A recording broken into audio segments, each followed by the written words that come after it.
అల్లం పచ్చడి చేసుకుందామండి. ఇంకా దానికోసం కొంచెం శనగపప్పు,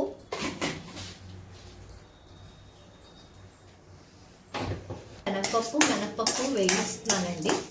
ఇంకా ఇవి అవుతున్నాయి కదా. నేను ఈలోపు ఏం చేశానంటే శుభ్రంగా పొట్టు తీసి అల్లాన్ని ఇది వేగుతున్నది కదండి, ఇది కొంచెం వేగాలి. ఇది వేగనిద్దాం కాసేపు.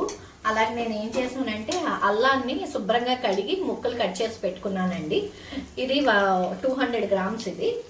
అలాగే శుభ్రంగా ఇవి తీసి పెట్టుకున్నానండి. పిక్కలు అవి తీసేసి శుభ్రం చేసి పెట్టుకుని చింతపండు ఇది 200 గ్రామ్స్ ఇది. అలాగే మనకి కారం కూడా 3 మ్యాంగో కారం, ఇది కూడా 200 గ్రామ్స్ అండి.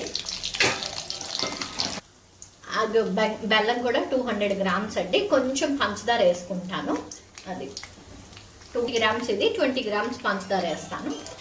కొంచెం ఆవాలు వేసుకుంటున్నానండి. అలాగే మెంతులు, ఇవి వేగాలి. ఇంకా ఇవి వేగుతున్నాయి కదా. అలాగే కొంచెం ఒక్కసారి ఇలాగ ఇది ఒక్కసారి నిమిషం వేయించేద్దామండి. ఇది కూడా అల్లం కూడా వేస్తాను.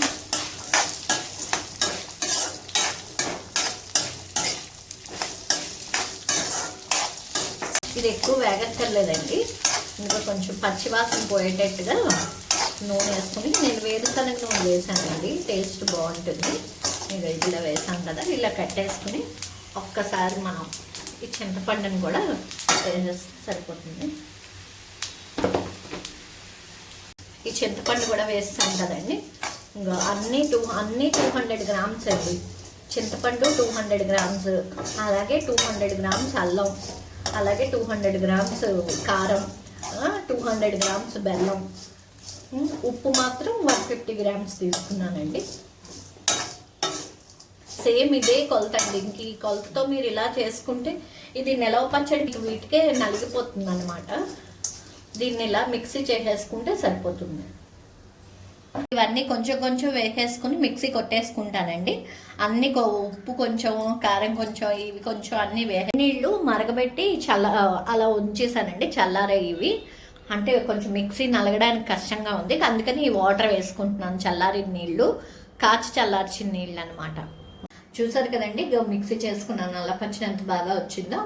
ఇక ఇంతేనండి, ఇది ఇలా మొత్తం అంతా అలా మిక్సీ చేసేసుకోవడమేనమాట. లాస్ట్కి పోపు వేసేసుకుందాం. ఉన్నదో చూసారు కదండి, కరెక్ట్గా కొలతలతో చేసుకోండి. పచ్చడి చాలా బాగా వస్తుంది. దీన్నే మనం 4 రోజులకి చేసేసుకోవచ్చండి. ఈ పచ్చడిని నిలవ పచ్చడి అన్నంలోకి కూడా తినచ్చు మనం. ఒకవేళ మనం దోశలు, ఇడ్లీలోకి తినాలంటే కనుక మీరేం చేయొచ్చు అంటే కొంచెం ఒక కప్పులోకి తీసుకునండి ఈ చట్నీని, వాటర్ వేసి పల్చం చేసుకోండి. చట్నీ పల్చం చేసుకుంటే కనుక బోల్డ్ అంత చట్నీ అవుతుంది. ఇది కారంగా కూడా ఉంటుంది కదా, పిల్లలు కూడా తినడానికి ఇదవుతారు. మనకు అలా చేసుకుంటే కనుక దోశలు, ఇడ్లీలు వీటన్నిటిలోకి కూడా దీన్ని తినచ్చు. ఇదిగో చూసారు కదా ఎంత బాగుందో చట్నీ. అదే ఇలా చేసుకోండి. ఓకే, మీరు కూడా ట్రై చేసి ఎలా వచ్చింది అన్నది నాకు తెలియజేయండి.